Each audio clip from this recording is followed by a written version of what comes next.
अस्सलाम वालेकुम, good morning and wake up Pakistan. मेरा नाम है यासिर हुसैन और मेरे साथ वेकअप पाकिस्तान में है अम्मारा नदीम। नाज़रीन, आप सबको बहुत बहुत सुबह बखैर। और वीकेंड के बाद ये मंडे हम देख रहे हैं। और एग्जैक्टली यासिर, कैसा गुजरा आपका वीकेंड, ये और ये बताइएगा। बड़ा हैपनिंग वीकेंड रहा है और ख़ास तौर पे कराची में तो बहुत ज़्यादा गहमा गहमी नज़र आ रही है। उसकी वजह ये है हाँ, हमारा के ईद का चांद जो है वो नजर आ चुका है। नज़र आ चुका है। आप सारे देखने वालों को, जितने भी हमारे व्यूअर्स हैं, सबको ईद की पेश की मुबारकबाद और चांद की मुबारकबाद कबूल कीजिए।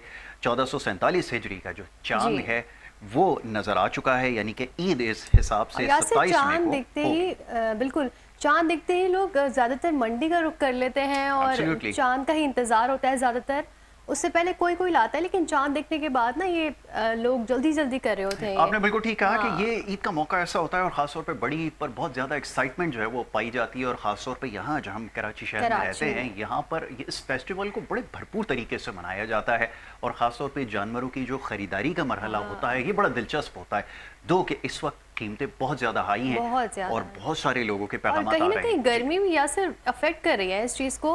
Very rightly said. हाँ, गर्मी ने भी बहुत ज़्यादा गर्मी मुतासिर की। किया है और ये हर साल ही होता है। लेकिन बल्कि कराची की जी, आवाम को कोई रोक नहीं पाता सेलिब्रेट आपने करने बिल्कुल से। ठीक कहा कि कराची के लोगों को जो है वो रोक रोकना नहीं सकता, बहुत मुश्किल मौसम भी नहीं होता रोक सकता। है। एग्जैक्टली, मौसम भी इसमें जो है रुकावट नहीं डाल सकता। और बच्चों को मैं ख़ास तौर पे देखता हूँ कि वैसे तो ईद होती ही हमारा बच्चों की है, मगर ये कि जो बड़ी ईद है ख़ास तौर पे, इसमें जानवरों को उनकी देखभाल करना और सुबह से लेकर शाम तक उनके पास बैठे रहना, तो ये बड़ा एक दिलचस्प, आप समझ लें कि मरहला होता है। और बड़ा लगाव बच्चों का जो है वो जानवरों के साथ हो जाता है। और उसके बाद जब कुर्बानी का मरहला आता है तो वो उनके लिए थोड़ा सा तकलीफ दे होता है। बहरहाल जी, इसको बड़े भरपूर तरीके से मनाते हैं और मनाना भी चाहिए।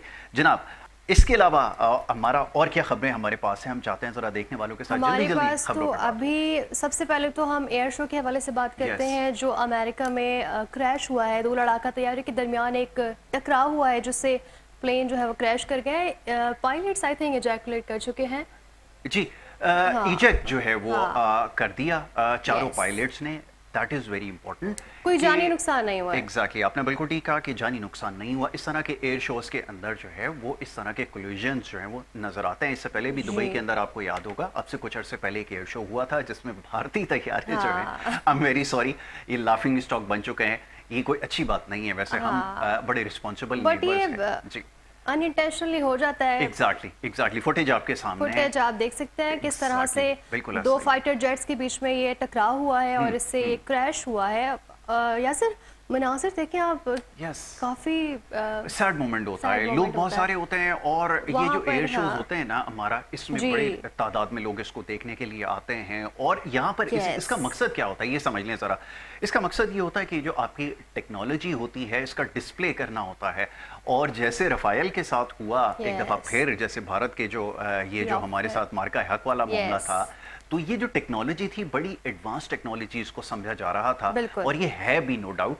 बट पाकिस्तानी तैयारों ने जिस तरह उनको डंप किया, एग्जैक्टली, तो ये एक बड़ी वजह बना कि जिसकी वजह से रफायल की डिमांड में कमी आई। और इसके साथ साथ पाकिस्तानी जो JF-17 है, J-10 जो हमारे प्लेन्स हैं, उनकी डिमांड में बहुत ज़्यादा इजाफा हो गया। बिल्कुल। तो ये है। अच्छा, प्लेन के बारे में थोड़ा सा बताएं कि ये AE-18G ग्राउलर जो प्लेन्स हैं, ये वो थे, डेमोन्स्ट्रेट कर रहे थे।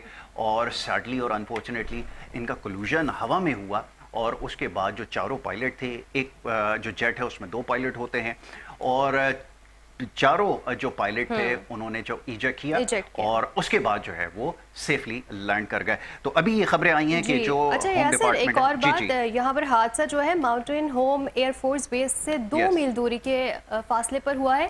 और इसमें अच्छा ये हो गया कि चारों पायलट्स जो है वो इजेक्ट करने में कामयाब हुए। एग्जैक्टली।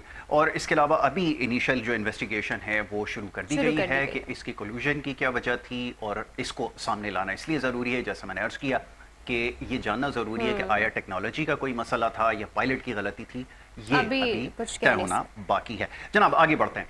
इसके अलावा और एक और पाकिस्तान के लिए जो है वो बड़ी अच्छी खबर, प्राउड मोमेंट है। बिल्कुल यासिर, कैंस में अपनी नाज़रीन को बताएं कि कैंस में हमारी बहुत ही मायानाज एक अदाकारा है सनम सईद, उन्होंने अपना डेब्यू किया है कैंस फेस्टिवल में। और ये I think 79th film festival है, if I am not wrong. और इन्होंने नुमाइंदगी की है पाकिस्तान की, बड़ा ही फ़ख्र का लम्हा है पाकिस्तानियों के लिए।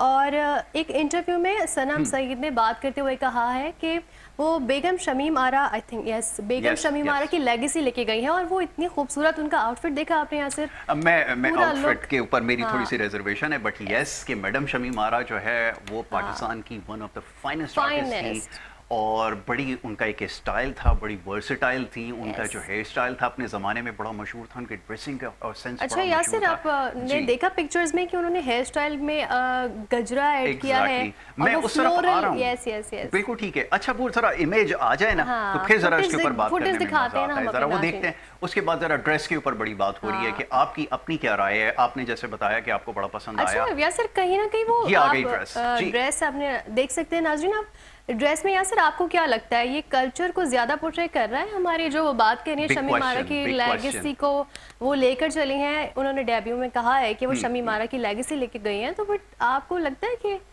ये है बड़ा कंट्रोवर्शियल हो जाएगा? मैं पूरे रात से, बल्कि रात से यही सोच रहा था कि इसमें देखिए एक तो बड़ी इंपॉर्टेंट चीज है हमारा।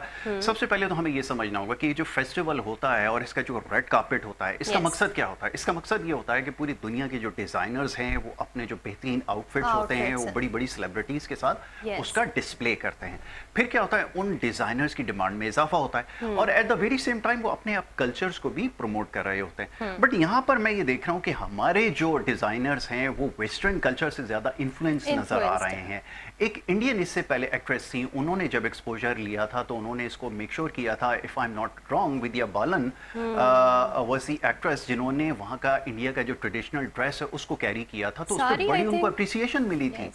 तो यहाँ पर वो एलिमेंट आपने बिल्कुल सही पॉइंट आउट किया कि मिसिंग है, इसमें कोई डाउट नहीं है कि ये बहुत अच्छा ड्रेस है, बट स्टिल जो इसमें एक फैक्टर जो मिसिंग है वो जो हमारा ईस्टर्न वेयर है, अगर उसको ज्यादा हाईलाइट किया जाता, अगर उसके ऊपर काम किया जाता है, अगर उस स्टाइल में अगर उसको शेप किया जाता ड्रेस को, तो मेरा ये ख्याल है, मेरी अपनी राय, हो सकता है मैं इस पे गलत हूं। अच्छा आलिया भट्ट ने जिस तरह से साड़ी को, if I am not wrong, उन्होंने तो मेट गाला में किया था, बट उन्होंने साड़ी अपने, क्योंकि वहाँ का तो कल्चर है ना साड़ी इंडिया का, it's actually more like a you know costume party होती है, जहाँ पर कॉस्ट्यूम का ज्यादा, और आप अपने साथ अपना मुल्क की जो पूरी लेगेसी है, कल्चर है, वो आप पोर्ट्रे करते हैं इस तरह के कार्पेट्स पे। बट ये बड़ा कमेंडेबल है, तारीफ करनी होगी, क्योंकि पाकिस्तान को मौका मिला है। जी लुक तो कमाल है बिल्कुल यासिर, आपने देखा उनके हेयर स्टाइल कितना ट्रेंड कर रहा है इंस्टाग्राम और ट्विटर वगैरह पे। Yes, you are very right कि ये टॉप ट्रेंडिंग है इस वक्त, और हेयर स्टाइल खास तौर पे ये जो उन्होंने बहुत बड़ा,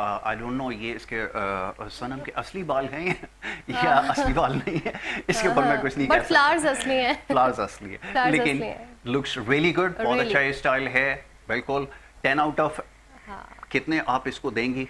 I think 8 out of 10। Yes ठीक है, 8-9, हाँ 8-9 ठीक है, क्योंकि वो एक पॉइंट जो हम काट रहे हैं वो ईस्टर्न का हम काट रहे हैं। आई रियली लाइक कि वो जो फ्लेयर पैटर्न है ना, इन्होंने theme, I think peacock inspired theme है वो, जो इनके फ्लेयर हैं नीचे के, जो गाउन के नीचे के फ्लेयर्स हैं, वो एक पीकॉक इंस्पायर्ड लुक है, बट वो मुझे बहुत कमेंडेबल लगा, इट्स रियली नाइस। बिल्कुल ठीक है जी, तो चलें जी, होप फॉर द बेस्ट, इंशाल्लाह नेक्स्ट टाइम जब होंगे तो पाकिस्तानी डिजाइनर्स में बड़ा पोटेंशियल है, और वी विश के उनको ज्यादा मौका भी मिले, और नेक्स्ट टाइम जब वो आएँ तो वो कोई ईस्टर्न वेयर लेकर आएँ, क्योंकि हमारे पास खास तौर पे जो हमारी कलेक्शंस हैं, जो हमारी लॉन कलेक्शन है, और इस तरह हमारे और जो दीगर ड्रेसेस हैं, जो हमारे वेडिंग ड्रेसेस हैं, एग्जैक्टली वो दुनिया में बहुत ज़्यादा पॉपुलर हैं। अगर उसको डेमोन्स्ट्रेट किया जाए, अगर उसका डिस्प्ले किया जाए और इतने बड़े स्टेज के ऊपर, तो यकीनन फिर बहुत ज़्यादा जो है उसकी अप्रिसिएशन भी होगी और उनको ज़्यादा एक्सपोजर भी मिलेगा। और जी, ब्रेक के लिए कहा जा रहा है, और एक छोटी सी ब्रेक यहाँ पर लेनी है, और ब्रेक के बाद जब वापस आएंगे तो गेस्ट हमारे साथ स्टूडियोज़ में होंगे, बहुत सारे मामला हैं जिसके ऊपर हमने डिस्कशन करनी है, तो आप हमारे साथ रहिए। वेक अप पाकिस्तान देखते रहिए, छोटी सी ब्रेक, वापस आ रहे हैं।